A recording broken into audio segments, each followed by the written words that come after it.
मानसिक डिसऑर्डर की बीमारी से जूझ रहे एक मालिक के साथ उसके केयर टेकर ने धोखाधड़ी को अंजाम देते हुए मालिक की डायरी में कार्ड के पासवर्ड ओटीपी देख ऑनलाइन शॉपिंग कर ली, जिसका जब पीड़ित को खाते से रुपए गायब होने का पता चला तो पीड़ित ने पुलिस को मामले की शिकायत की और पुलिस ने आरोपी को दबोच लिया। साथ ही आरोपी द्वारा मालिक के रुपयों से खरीदा गया माल भी बरामद किया गया है।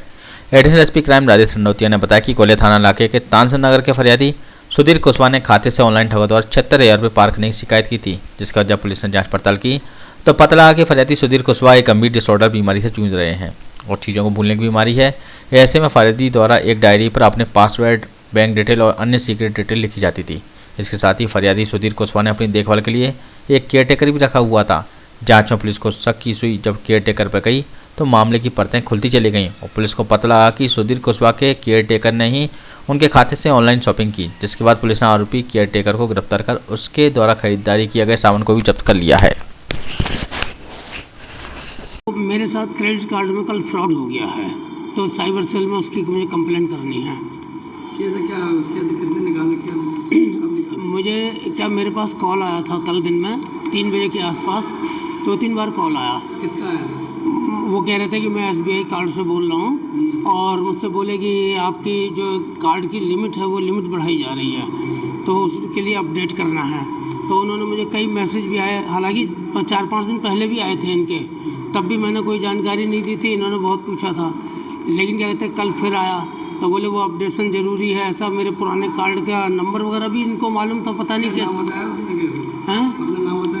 अपना नाम निशा बताया था एक लड़की ने, और एक कोई केशव था, केशव नाम बताया था, बाकी तो मुझे ध्यान नहीं है। तो उन्होंने मुझसे कहा तो कि आप ज़रा मुझे OTP नंबर वगैरह आएगा बता दीजिए। तो मैंने कहा नहीं, मैं जाके बैंक में सीधे बात करूँगा, कोई ज़रूरत नहीं मुझे। तो उसके बाद शाम को फिर आया मेरे पास 8:45 बजे के आसपास। तो तब आया तो उन्होंने कहा मुझसे कि अरे आपका वो लिमिट बढ़ा दे रही, आपको 2 दिन बाद कार्ड मिल जाएगा, नया कार्ड, तो आप ज़रा उसके बारे में एड्रेस वेरिफिकेशन वगैरह करा दीजिए। तो मैंने कहा मैं जो भी कराना है मैं सब बैंक में जाके कराऊंगा। तो मुझसे बोला बड़ी तेज़ी में, बोला ठीक है कर देना बैंक में जाकर के, हमें जो काम करना था हमने कर लिया। जब उसने ऐसा बोला तो मैंने अपने बेटे से बात की, अनिरुद्ध हमारे बेटे हैं, और बात करके रात में ही फिर कस्टमर केयर हमने कॉल किया। वहाँ से पता लगा कि 76,000 रुपीज़ हमारे क्रेडिट कार्ड से निकल चुके हैं। अब ये कैसे निकल गए हैं, बैंक इसको क्यों नहीं रोक पाए, ऐसा क्या है, जबकि हमने कभी कोई चीज़ भी आउट नहीं की है। तो ऐसे में क्या कहते हैं मुझे बड़ी तकलीफ़ है। तो आज इसीलिए हम आए हैं। कार्ड तो ब्लॉक करवा दिया रात में, लेकिन उसके बाद कस्टमर केयर ने भी, थाने में भी हमने ये एप्लीकेशन दे दिया ग्वालियर किले गेट पर, तो हमने वहाँ भी दे दी। हाँ वो नंबर मैंने लिख दिया है इस एप्लीकेशन में, वो नंबर नहीं लगाया मैंने। साइबर की कार्रवाई करी है, क्या पूरा मामला है? परसों फरियादी के द्वारा एक रिपोर्ट की गई थी जिसमें तुरंत FIR रजिस्टर्ड की गई। उसके द्वारा ये बताया गया, ना तो मैंने कोई लिंक क्लिक किया है, ना मेरे पास कोई फ़ोन आया, और ना ही मैंने अननोन लिंक ली है, ना ही वो कोई फ़ोन आया है। मैंने किसी भी प्रकार का, ना मेरे पास कोई OTP आया, कोई मैसेज आया, और मेरे अकाउंट से 73,000 कट गए हैं। इस आधार पर थाना क्राइम ब्रांच में FIR की गई और DSP क्राइम ऋषि के नेतृत्व में टीम को लगाया गया। इसमें जो बात सामने आई कि जो फरियादी है उसको पार्किंसन डिसीज है, भूलने की बीमारी है, तो सारी चीज़ें वो डायरी में रखता था, और उसके साथ में एक सर्वेंट, एक केयर टेकर रख लिया था जो कि 7 से 4 बजे तक उसका मतलब देखभाल किया करता था।